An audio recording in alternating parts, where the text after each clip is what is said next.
ప్రేక్షకులకు నమస్కారం.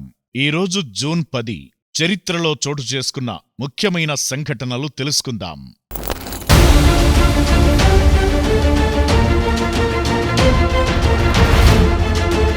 1940లో Italy, France, great బ్రిటన్పై యుద్ధం ప్రకటించడం ద్వారా రెండవ ప్రపంచ యుద్ధంలోకి ప్రవేశించింది.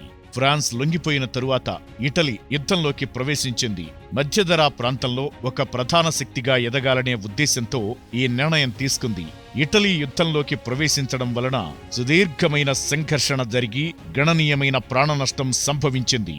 ప్రపంచంలోని మొట్టమొదటి పబ్లిక్ జూ 1793లో పారిస్లో ప్రారంభమైంది. ఈ జూను మెనగేరీ డు జార్డిన్ డెస్ ప్లాంటెస్ అని పిలుస్తారు. ఇది ఇప్పటికీ ఒక ప్రజాదరణ పొందిన జూగా కొనసాగుతోంది. ఈ ముఖ్యమైన సంఘటన ఫ్రెంచ్ విప్లవం సమయంలో జరిగింది.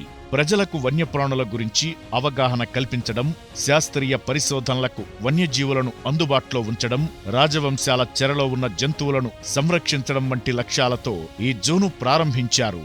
1935లో ఆల్కహాలిక్స్ ఎనానిమస్ స్థాపన జరిగింది. Will Wilson, doctor Bob Smith కలిసి ఆల్కహాలిక్స్ అనానిమస్ ను స్థాపించారు. మద్యం అలవాటు వల్ల అనేక మంది కుటుంబ, సామాజిక జీవితం నాశనమవుతోంది.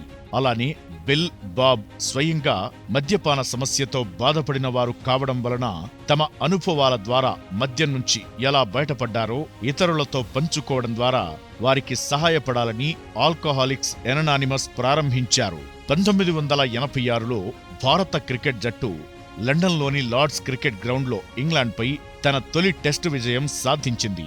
ఇంగ్లాండ్పై 5 వికెట్ల తేడాతో ఘన విజయం సాధించింది. ఈ టెస్ట్లో దిలీప్ వెంగ్సర్కార్ అద్భుతంగా రాణించి మ్యాన్ ఆఫ్ ది మ్యాచ్గా నిలిచాడు. ఈ విజయంతో భారత్ టెస్ట్ క్రికెట్లో తన బలాన్ని ప్రపంచానికి చాటి చెప్పింది. ఈ విజయం తరువాత భారత జట్టు ఆత్మవిశ్వాసంతో మరిన్ని విజయాలను సాధించింది. కాలం ముందుకు సాగుతున్న చరిత్రలో కొన్ని సంఘటనలు చిరస్థాయిగా నిలిచిపోతాయి.